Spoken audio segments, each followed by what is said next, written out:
Hello and welcome to Filling the Sink, a podcast from Catalan News. I'm Lorcan Doherty, and today we're talking about Civil War bomb shelters. The Spanish Civil War, fought between 1936 and 1939, was one of the first conflicts where aerial warfare played a significant role. In Catalonia, a network of bomb shelters was created for civilians and Republican soldiers to take refuge from the bombing raids by Franco's Nationalists and by the air forces of his allies Hitler in Germany and Mussolini in Italy. 85 years on, many of the bomb shelters, although perhaps forgotten about and ignored, have survived, and there is growing recognition in Barcelona and in other cities of the history that lies just beneath our feet. Coming up in today's podcast, we're going to hear from 90-year-old Manel Bachs, who shares his very vivid memories of the war on a visit to a bomb shelter in the Clot neighbourhood of Barcelona.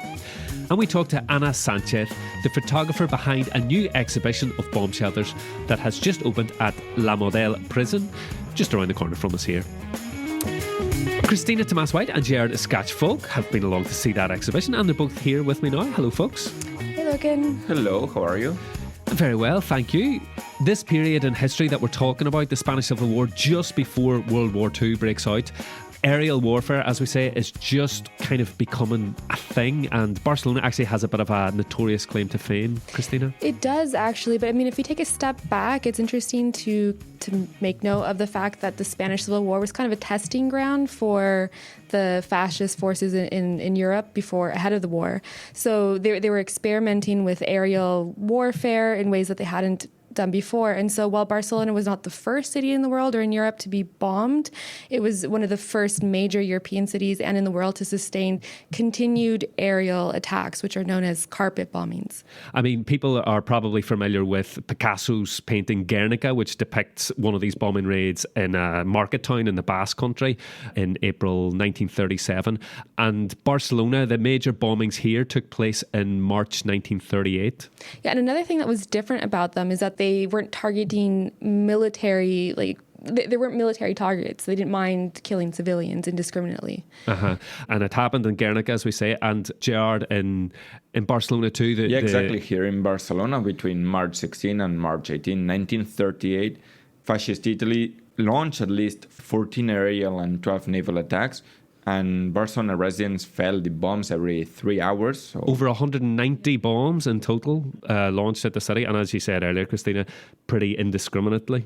Indeed. So by the end of the war, at least 1,500 houses had been destroyed. And we have a register of 1,816 people who are dead and 2,719 who are injured. Of course, these are just reports from back in the day, so who knows if how accurate they were, but it was a very indiscriminate, vicious attack. Yeah, some sources say up to 2,750 deaths in Barcelona.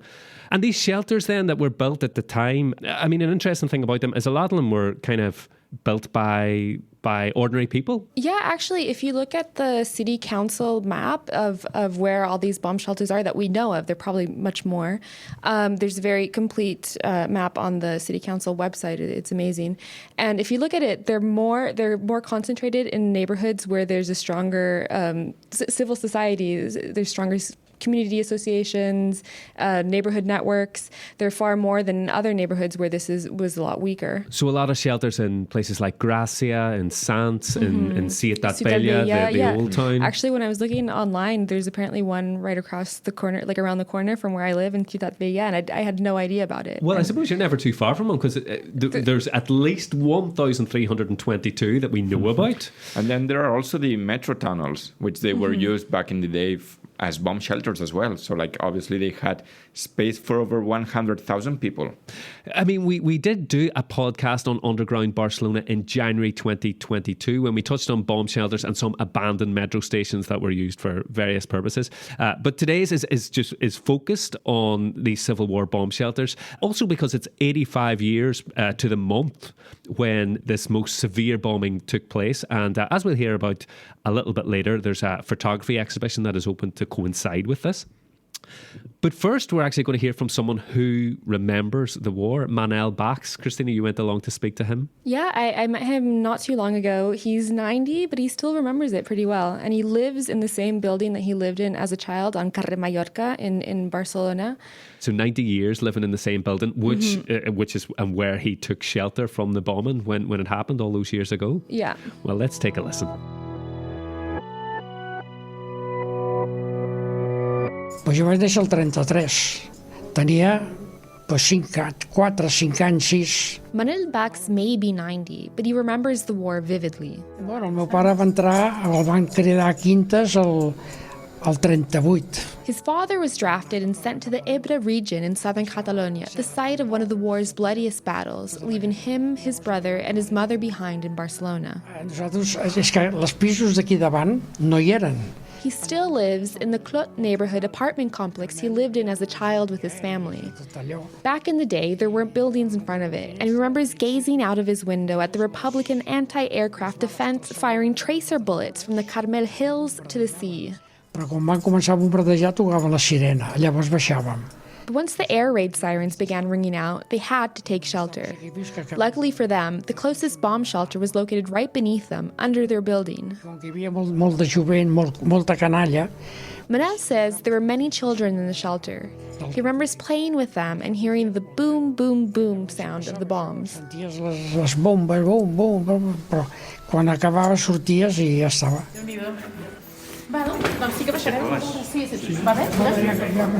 85 years later, the shelter is still standing, but it's not open to the public. Manel used to go down there every once in a while, but he doesn't anymore. The stairs are too hard for him. There's a huge difference between being 80 and 90, he says. But I can tell he's happy to talk to me and my colleagues about it before we take a quick look. We've gone down a flight of stairs and in a tunnel, a dark tunnel. I can't even stand up straight. It looks like we're getting to a larger one with some lights. Manel is right. The place is a huge underground maze. The lighting is better in some areas than others, and at some point we have to crouch down a bit to make our way through. Almost went up the wrong way there. Oh, now it's time to leave. It's definitely an interesting visit, tucked away from sight. Hombre, és una cosa que m'interessa, perquè, bueno, m'interessa, ja. Manel is there, waiting for us at the top of the stairs. After the war, he says, the shelter was boarded up for many years, forgotten. Fins ara fa 15 o 20 anys. But it must be remembered, he says. It's important that there be a written record of what happened there. Deixar-ho escrit i que quedi constància de lo que hi ha.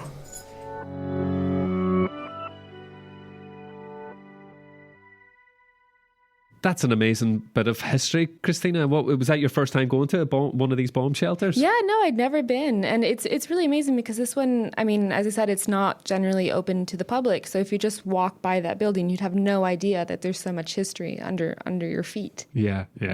And amazing, Manel lived his whole life there, and like he's still kind of, well, he didn't go down the stairs as we heard, but you know, yeah. he's visited that shelter several times since. Right. No, and he told me that his wife didn't like to go down just because it brought up too many negative memories of the past for her. There's a video of your visit there and to the photography exhibition on catalannews.com, so do check that out. You can see what these tunnels were like. Gerard, there seems to be more and more awareness that we have to kind of protect these memories. Now, you know, we heard there Manel, he's 90 years old. The people who actually lived through this history, you know, there are fewer and fewer of them still with us. And I suppose as part of that, there was a recent conference here that took place in Barcelona.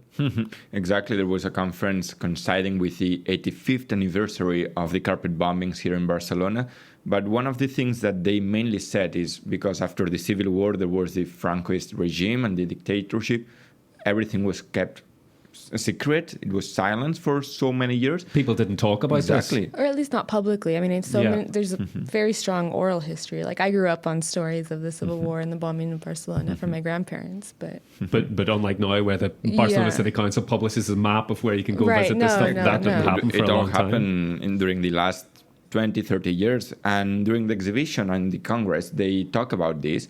For example, there was an archaeologist who says that it's good to recover the vast majority of bomb shelters, but the problem is that you cannot recover all of them and you cannot open them to everyone because first, there's a lot of investment needed and some of them have been destroyed.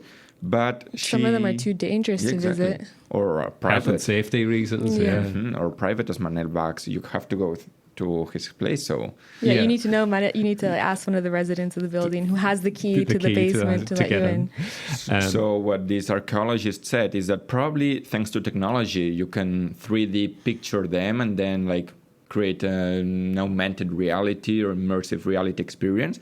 But obviously it wouldn't be the same as going down there and feeling what they felt almost. The change in temperature, I don't know, as you go down, and humidity and all that. Darkness. Yeah. And at this conference, there was also people from other cities from around Europe as well. Yeah, exactly, because as Barcelona was this experimental lab before the Second World War, Berlin, Paris, they all had carpet bombings. So, for example, in Paris, there are still some bomb shelters available to visit. And in Berlin, there is one also, like a very big one in the city center that is now a museum. And one of the key things that they told us at this Congress is that Adolf Hitler's bunker, the Führer bunker, is now a parking lot. And that's intended to be a parking lot. That was it. That was a deliberate decision. They said, right, we're going to destroy this bunker and turn it into something a little bit more mundane. Yeah, they didn't even say it was in that place until 2006, so they just wanted to keep it a secret. Here in Catalonia, we're still discovering more bomb shelters. And in fact, in the last couple of years, they discovered one under the headquarters of the Catalan government, where the president of Catalonia at the time, Lluís Companys, took shelter. Cristina, this idea of historical memory or democratic memory, this idea that we as a society should hold on to these memories and bring them back, it's a very important thing here, isn't it? Yeah, it's very controversial too. I'm sure as you've picked up on your years here in Catalonia and in Spain, I guess it's seen as a way of making amends with a very dark, awful past of the war and the subsequent dictatorship. Obviously, when Spain transitioned into democracy, they had this whole pack of forgetting, and it was, we're going to move forward. And it's only years later that administrations, both in Catalonia and now a bit more in Spain, has begun to pass laws. We have one from 2022, end of 2022, that condemns Francoism, and for the first time in Spain's history, it also promotes the creation of a DNA bank to identify the thousands of people who are still buried in mass graves across the country. That's another big topic. And here, for example, Barcelona City Council have commissioned this photography exhibition, which we're about to hear about, due to this idea of historical memory, to bring to a wider public this history that happened here in the city. And you both went along, Gerard and Cristina, to see this exhibition, which is just around the corner. I think we can see it. Well, I could actually see La Model right behind you out the window there. And the building itself is worth a visit. It's definitely. It's beautiful. I mean, it has an awful history, awful past. It's an old prison. Yeah, a lot of political prisoners were tortured there, or sentenced to death. So very dark history, but the building itself is a beautiful visit. Okay, well, Gerard, we're going to hear your report now from how you got on there. And you spoke to Ana Sánchez, who's the photographer and co-curator of this exhibition.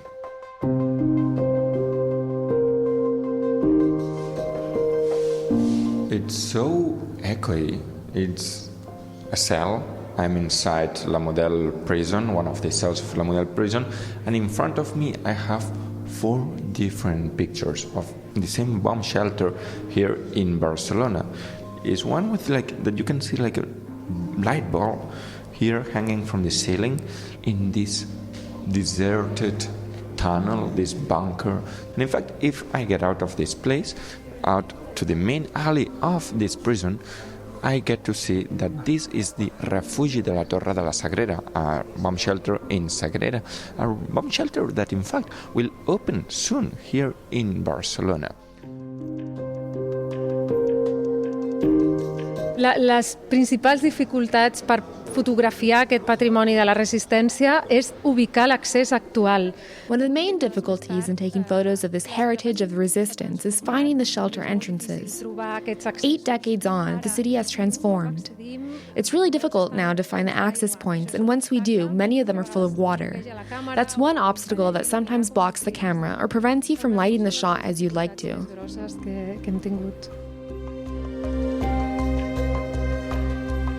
1,322 different bomb shelters have been reported, at least them documented in Barcelona. Some of them were not even built, some of them have already been destroyed. And here in this Model exhibition, there are 40 different places that had been photographed.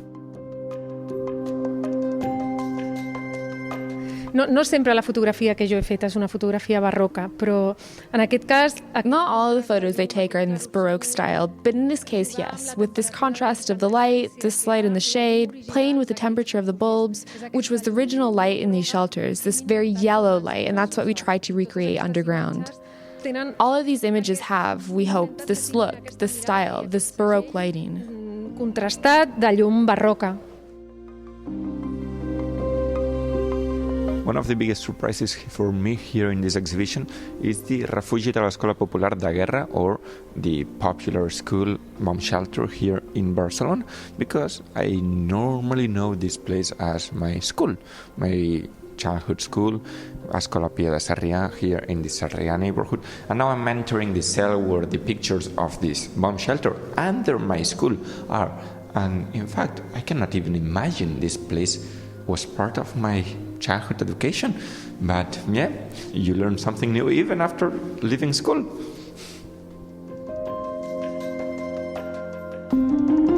De tot el procés de documentació... Throughout the whole process of documenting these spaces, for me the most exciting moment came at the very end.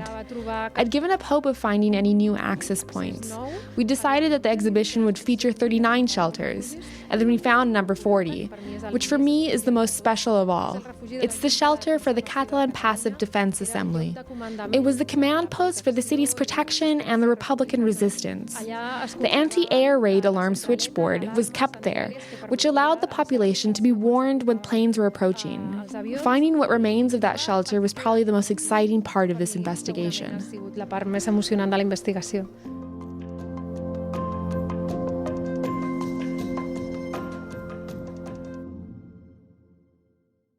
That was Ana Sánchez. Our thanks to her. She is the photographer and the co-curator behind that exhibition. 1,322 Barcelona Air Raid Shelters is the name of the exhibition. It's open till July 31st, free entry.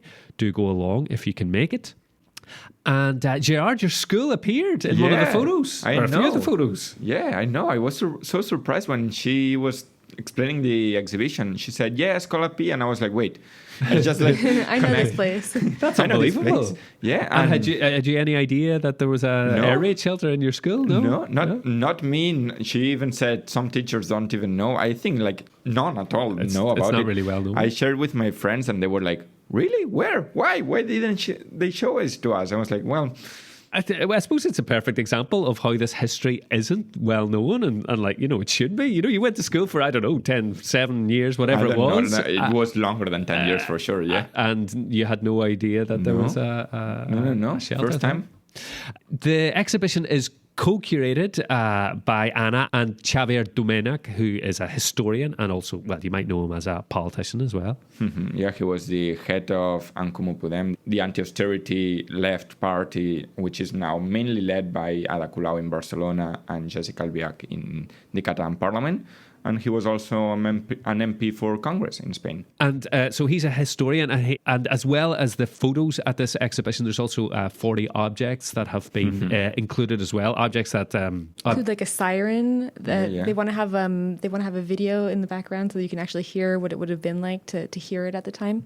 And objects that they've recovered from some of these shelters during their visits. Okay, and that gives a little bit of context. He also told us a really sweet story about this one dog that everyone in Sant Adrià de Besòs, which is right north of Barcelona, just adored.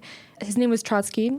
They didn't say why, but I'm assuming they weren't fascists, and or maybe not even Stalinists either. Anyway, the story goes that this dog, he would warn the residents whenever the planes were coming to bomb them, because for whatever reason, maybe they didn't have a siren there. Anyway, this dog would warn them, so they would all go down to the shelter. This dog, Trotsky, was then adopted by a couple who had lost both of their children in the Battle of the Ebra in southern Catalonia, one of the bloodiest battles in the Spanish Civil War. He was adopted by them. The husband died, and months later the wife died. And then when the dog died, the residents, they loved this dog so much that they wanted to bury him in the local neighborhood cemetery. But the priest said, no, he doesn't have a soul.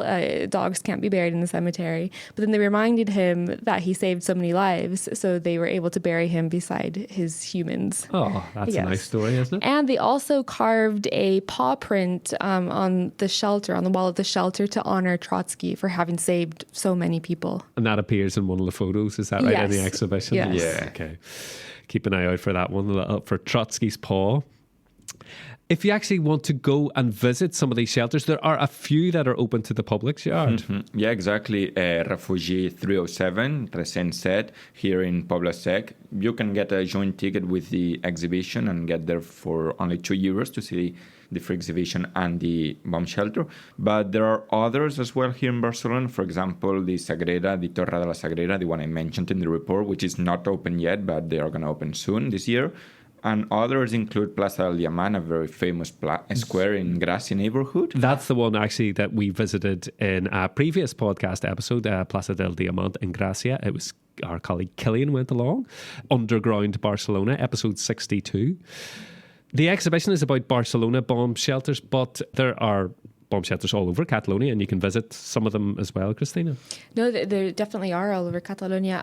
For example, in Granollers, which is not too far from Barcelona, just 20 miles north, it was a site of intense bombing during the Civil War, so there are quite a few of them that you can visit there. Yeah, in fact, in that city, at least 60 bombs were launched just in 1 minute at 9 a.m. in the morning. So imagine that on May 31st in 1938, the scale of destruction that caused, including 224 civilian deaths. And you mentioned earlier the Battle of the Ebra down in the south of Catalonia as well. There's a lot of these towns that have air raid shelters too. Yeah, for example, in Flix, which is it's known for the reservoir. It's down there, down south near Aragon and Valencia. They've also got them near Reus, Tortosa, Valls, La Canonja, Cambrils, the southern Catalonia area. But then you can also find them if you go further north in Girona, and they're basically all over Catalonia. Okay, so if you're in a town or city, the local council websites normally will direct you to where you can visit some of these bomb shelters. History from 85 years ago. Time now for our Catalan phrase. Who's got one this week? Me, I do. What have we got? Fer una passa en fals. Fer una passa en fals, to do a false step, to make a false move or something like Yeah, that? essentially just to make a mistake. Make a mistake. Fer una passa en fals, Molt bé. to make a false move. That's us for today. Thank you very much for listening. Do please subscribe to Filling the Sink if you haven't already. Thanks very much to Ana Sánchez and to Manel Bachs for speaking to us this week. And thanks very much to the two of you, Cristina and Gerard, for joining me. Thanks for having us. It's been a pleasure, as always. We're back again next weekend with another episode of Filling the Sink. Until then, for me, Lorcan Doherty, and all of us here at Catalan News, bye for now. Adieu.